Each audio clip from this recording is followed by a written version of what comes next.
guys, Kaylin. Welcome back to my channel, Notions on Novels. Today we're going to be going over the books I read in February, and in those include the books I also read for the Emoji-a-thon this month. So jumping right to it, the first book I read was Blood Dreams by Kay Hooper, and boy did I hate this book so much. In this we follow this group of investigators who are trying to track down a serial killer. Now these investigators happen to be psychic and they're able to show their abilities off in different ways. For instance, our main character can only have her visions when she's dreaming, and in this book she keeps having the same dream over and over, the moments leading up to where they find the serial killer, but it always ends the exact same way.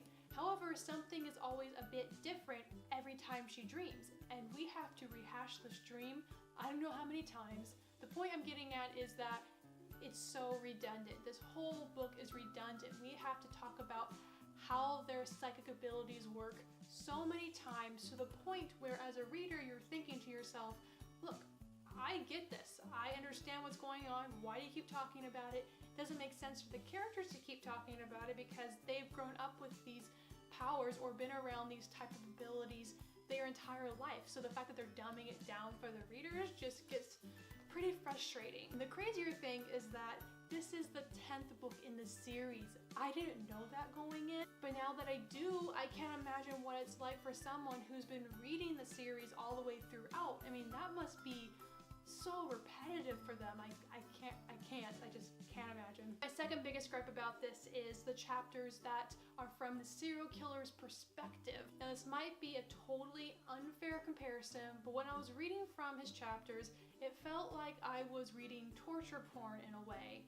And granted, yes, we're in the serial killer's perspective, so you know it's bound to be a bit perverted when it comes to the thoughts and actions. But I learned something about myself. That is just not my cup of tea. Even though I love Criminal Minds, I watch that not for the actual killing itself, but I like watching the investigative process. I like seeing them come together and use different logic and reasoning and taking the steps it takes to get to the point where they can catch the killer. So overall I gave this a 2 out of 5 stars. The only reason I didn't give it 1 star is because the first page had me hooked. It really grabbed my interest and I commend the book for that. But other than that, I didn't see anything redeeming about it. Not that I'm going to put off crime novels altogether. I think this was just not the right one for me. If you guys know of any crime novels that are really good, that, you know, kind of stay away from the killer's perspective and just kind of focus on the investigation process, then let me know if there's anything that you would recommend for me. So the next book that I read is something I've been gushing about on my channel for quite a while,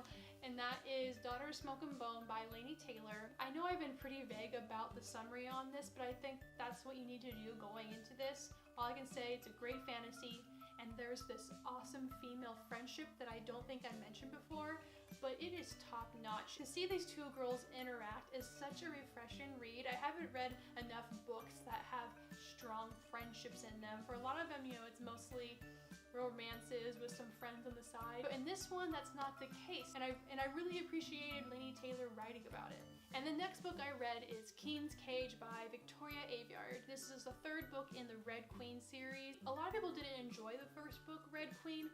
I loved it, but as the series has gone on, I've had some problems with it, and I had some of the same problems in this book that I had with Glass Sword. I will say, for me personally, this book is completely character driven for me, and not that it's meant to be, but just for me, that's the reason that it's getting me through it. I love these characters. I think they're developed wonderfully. I want to know what happens to them. I love them. I need to know. However, my biggest problem with this is the world building. And it's not that there's a lack of world building, it's quite the opposite. In fact, everywhere our main character goes, her surroundings are constantly being described to us. But every time I read about it, most of the time I'm just kind of unable to absorb it and imagine it in a way. And a lot of times I'm just trying to go back and reread it just so I can imagine the surroundings, but it gets a little bit frustrating when I have to go back a lot. I just want to read a book that I can imagine it like a movie where I'm not just focusing on the characters, but I can imagine the surroundings so I get that full effect. But overall, I still gave it a 4 out of 5 stars. Yes, I feel as though it should have been condensed a bit more. Sometimes, like I said, the world building, it just seemed to be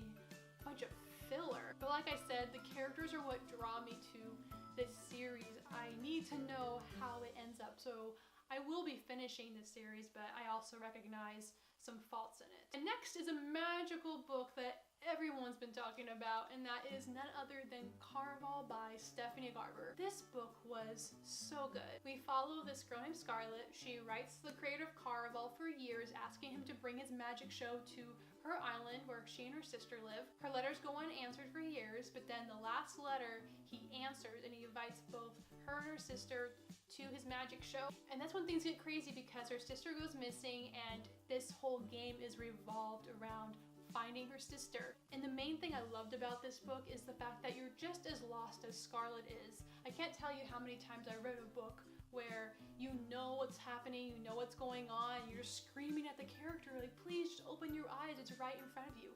Like, not with this book. So good, so good. And let me also say, I had a nostalgic moment while reading this book, and this might seem a little bit strange, but bear with me. So my very first PlayStation 1 game was Ape Escape, where you catch all the little monkeys. I don't know if any of you even know what I'm talking about. But anyways, one of the last levels happened to be in a carnival, and I remember as a little kid going into that level, just the atmosphere was magical. It was scary, yet entertaining, and I remember my little heart palpitating every time I did that level.